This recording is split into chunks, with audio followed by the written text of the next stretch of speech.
फर्जों के बारे में ही नहीं मालूम है। आइए हटाएं, थोड़ा सा मार्क्स हटाएं। जी अस्सलाम वालेकुम वरहमतुल्लाहि वबरकातुहू। वालेकुम सलाम वरहमतुल्लाहि वबरकातुह। जी क्या नाम है बेटे आपका? अमजद, अमजद खान। सलीम, रिजवान। सोनू। सोनू साहब। तो आप चारों से मैं एक रमजान के मुतालिक से सवाल करता हूँ, और आपको सवाल अच्छे से आता हो तो बता देना है। तो आप मुझे ये बताएं, माह रमजान का रोजा रखना, माह रमजान का रोजा रखना फर्ज है, वाजिब है या सुन्नत है? क्या है बताएं। सुन्नत भी है, जायज भी है, फर्ज भी है, फर्ज भी है, सुन्नत भी है, फर्ज है, उसके बाद कुछ और भी है? जायज भी है, सुन्नत भी है। नहीं, जायज तो है ही, आप बताएं। फर्ज, सुन्नत, जायज और जी आप बताएं बेटे। फर्ज है, और हमारे ऊपर जायज भी है। जी भाई साहब, एक मिनट रुकेंगे क्या? अच्छा अच्छा, ये बेटे जो जायज और सुन्नत और नफिल वाजिब बता रहे हैं, ऐसा कुछ नहीं है। माह रमजान का रोजा रखना हमारे ऊपर फर्ज है, फर्ज है बस, और इसके अलावा कुछ भी नहीं है। अच्छा, माह मुबारक में जो हम तराबी पढ़ते हैं, तो तराबी पढ़ना, इसमें तराबी जो हम पढ़ते हैं इसकी रकात कितनी होती हैं?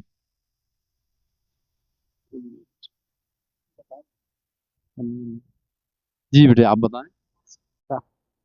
मैंने पूछा तराबी जो हम पढ़ते हैं, आपने पढ़ी है अभी तक तराबी? एक आध नहीं पढ़ी? नहीं, तरावी नहीं पड़ी, नवाज।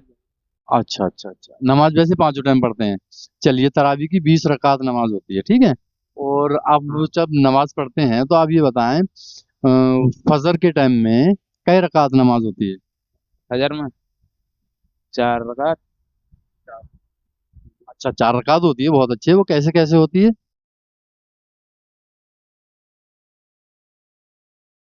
में बहुत सिंपल सवाल है। 2 रकात सुन्नत होती है, 2 रकात फर्ज, 2 रकात सुन्नत। 2 रकात फर्ज, 2 रकात सुन्नत। तो घर से जाने के से, जैसे हम घर से मस्जिद में पहुंचेंगे तो हम सबसे पहले क्या पढ़ेंगे जाके? फर्ज, सुन्नत, सुन्नत।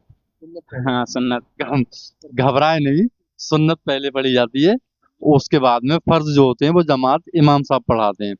अच्छा, एक और छोटा सा सवाल पूछ लेता हूँ मैं।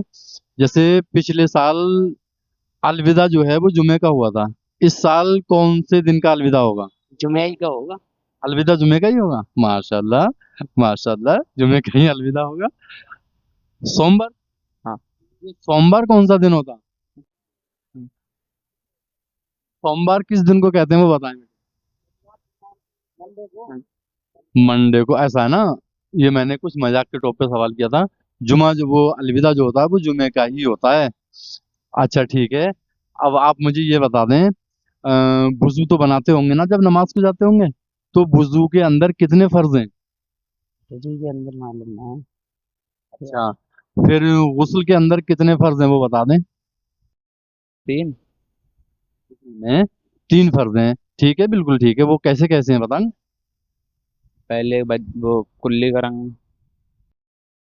फिर उसके बाद में हाथ धोंगे, मुंह पे पानी डालेंगे, फिर नहीं, गलत है, इस तरह से नहीं होगा। आपको याद है, ये जो गुस्ल के फर्ज है ना, वो पहले तो मुंह में पानी डालेंगे, ठीक है, कुल्ली कर दिया आपने, फिर नाक में पानी डाल देंगे, 2 फर्ज हो गए।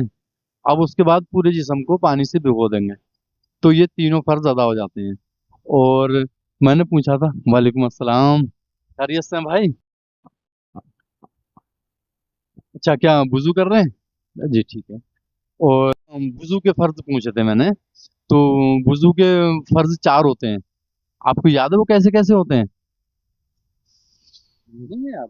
तो फिर आप जब नमाज पढ़ रहे हैं तो आपको फर्जों के बारे में ही नहीं मालूम है। आइए हटाएं, थोड़ा सा मार्क्स हटाएं। तो आप जब नमाज में जाते हैं, अभी आपने कहा था, तो आपने वुजू के फर्जों के बारे में नहीं सीखा बेटे। इसमें इसमें जो है ना, बुरा मानने की बात नहीं, बुरा नहीं मानना है, अच्छे। हाँ, तो आपको मैं बता दूं, वुजू के अंदर 4 फर्ज होते हैं। हाँ, दूसरा फर्ज होता है मुंह धोना, तीसरा चौथाई सिर का मसा करना, बाकी पैर धोना। बाकी पैर धोना, बिल्कुल ठीक बताया बच्चे ने। ये जरा हिचक के बोल रहा है। पहले कुल्ली करना, फिर नाक में पानी डालना, चौथाई सिर का मसा, फिर टखनों तक, ये टखनों तक पैर धुलना। ये चारों फर्ज हो जाते हैं। ठीक है। तो ठीक है बेटे, फिर मिलते हैं इंशाल्लाह किसी अगली वीडियो के साथ। ठीक।